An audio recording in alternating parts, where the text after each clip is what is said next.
Hello YouTube, I'm here today to talk about my Remington 700 that I've built. There's a few key areas we're going to touch on: the intended purpose of this rifle for myself, the ergonomics of the gun, the parts list, improvements that could be made if you want to build a similar rifle or one that's slightly better, and then the conclusion we'll talk about accuracy and my overall opinion on what I've built so far.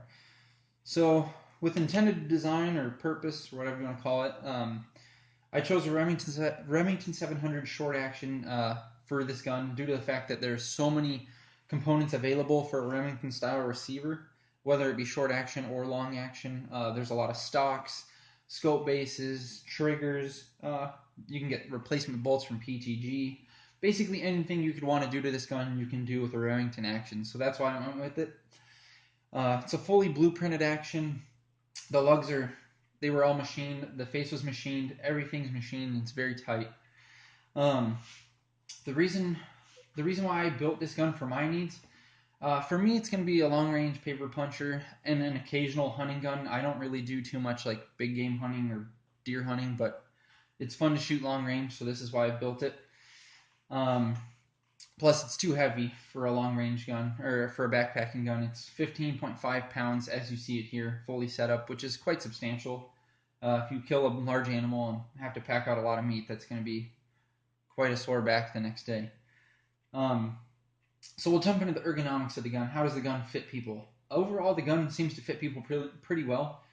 For me, I have the standard spacing that Macmillan provides once you order this stock from them. I did not see the need to take out any of the spacers in the back, and it fits me just fine. It fits my girlfriend pretty well, and pretty much anyone of any size you can adjust it to, length of pole wise. And the pistol grip in the forend, as you see it here, they have this grippy texture on it. So it provides a lot of traction if you have sweaty hands or you're just sort of in like adverse conditions. It's not overly grippy where it like hurts your hand or anything, but it definitely provides something for you to hold on to, which is quite nice. And it's built into the stock. It's not stippled or anything. It's kind of like a spray-on coating. Yeah, it's pretty darn good. The weight of this gun, as I stated before, it's 15.5 pounds, which is not super bad for a long range target gun, but for a backpacking rifle or a hunting gun, it's quite substantial. And you could build something a lot thinner and lighter for those purposes. But for just my needs, this is plenty, and it's not too bad of a weight. So that's that. For the parts list, we'll go over everything that's built into this gun. So as I've already stated before, it's a Remington 700 short action, fully trued and blueprinted. The barrel itself is a benchmark medium Palma barrel that I've cut down to 31 inches with an 11-degree target crown. It's a darn good barrel for the money, and it shoots very, very well. The recoil lug is a Precision Armament quarter-inch thick recoil lug. They make really good parts from what I've seen. I haven't touched the 312 thou thick recoil lug that they make, but it seems to be a very good piece from what I know.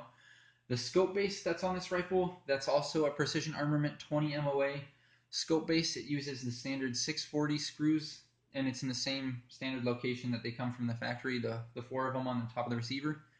That's plenty for my needs. I don't really see the point to bore it out to 840 screws.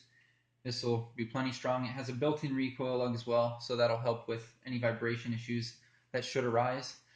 The scope rings that you see there, they're Seekins Precision 30mm medium height rings. They're the 870 thou tall rings. What those hold, it's a Leupold LRP first focal plane scope with the TMR reticle. It's the 4x14x50mm scope with the side parallax adjust.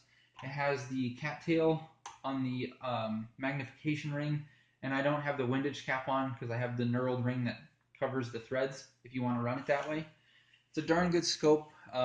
Very, very clear glass, and I'm not the biggest Leupold fan, but it's a very good scope. And if you've never shot a first focal plane before, they're kind of interesting how the reticle actually increases as you magnify the optic. So I thought that was kind of interesting the first time I really fiddled with it and used it. The bottom metal that's on this rifle is a Badger M5 bottom metal. It's the same that the Marines use. It's not the enhanced or anything like that with the barricade stop at the front. I don't need that, and this suits my needs plenty well. Very high quality piece. The gun runs off of AICS 5 or 10 round magazines. I only have the 5 round magazines because that's plenty for my needs, but you can get 10 round magazines, or like the Magpul magazines if you want to do that. They're all pretty much the same pattern. They all work pretty well. The trigger that's in this gun is a Timney Calvin Elite 2 flat face 2-stage trigger. It's a very, very light trigger. I have it set to 1 pound, I think. There's nothing in the gun, and so there's just the standard play, and then breaks very cleanly. Very good trigger, and I would recommend it for the money that you can find them out there for. Super good component, made in Arizona, very high quality. The stock, as I've already stated before, it's a Macmillan A4 fully adjustable stock. It has the sniper fill, and it's built to Marine specifications with the 6 flush cups around the rifle, and then the 2 bipod studs, or whatever sling studs as you want to call them, in the front. It's not the lightest stock by any means. It's definitely heavy, and it's a well-built piece, so I have no complaints there. The front of the rifle, it has a Harris S-BRM bipod. It's not the notched one. It's just the one where you can adjust with the tensioning knobs. I would recommend the notched one. And then on the back of that, it has a KMW pod lock. Very good piece. So, possible improvements that could be made to this rifle. You could obviously upgrade the action to like a Stiller Deviant, where it has the integral scope base, so that alleviates some issues that could possibly arise if it's not put together correctly.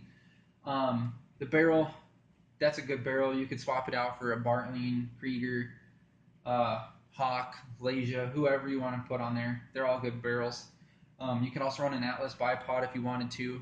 That's a slight improvement, but everything else is pretty high quality. I mean, it shoots like a champ, so it's pretty darn good for my needs. Like I said before, the precision armament components that are on this rifle, I would say they're very high quality components, and I would recommend them to anyone who wants to build them, and they're kind of on the edge. It's a brother company up in New York, started by 2 engineers, very high quality components. Badger, they have a reputation for building good components, so there's nothing wrong there. Seekins rings are top notch. I mean, you could put Badger rings on there too if you want, but these are plenty strong for my needs, and they're very high quality. The scope's good, made in America, plenty durable, and very clear glass for what that is. Harris bipod, I mean, Harris is well known. They make a good component.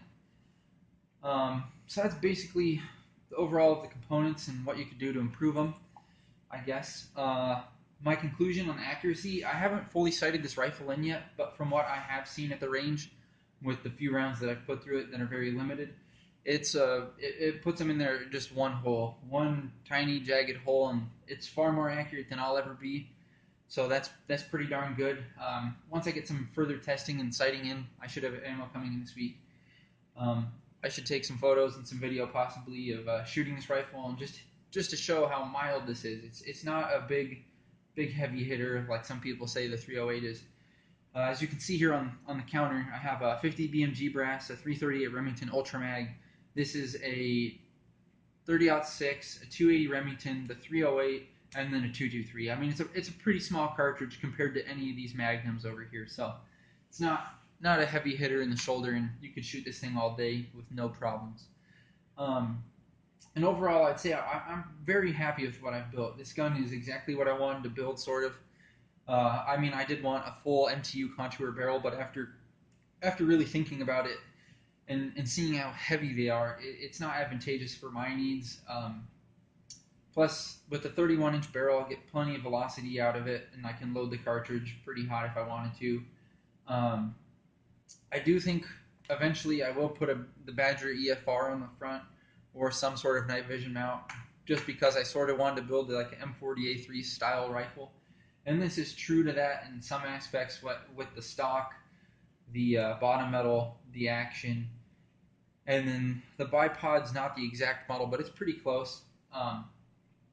Where they differ is their scope base is a DD Ross, and it has the lug slotting on the top of the receiver, and it's a DD Ross recoil lug, and then it's usually just like an X Mark or a factory Remington Walker trigger that has a trigger job that's here, and they run Badger rings and Schmidt and Bender optics. But this is it's a pretty close representation for what I wanted, and it's definitely a good rifle, so no complaints there. So that's just an overview of my rifle. If anyone has any questions, feel free to leave them in the comments. I'll try and answer them as quickly as I can. And if you want to see anything up close, whether it be the scope, how everything's trued, the barrel, the KMW podlock, whatever, feel free to leave that in the comment, and I'll try and do my best to accommodate everyone's requests. All right, that's about it.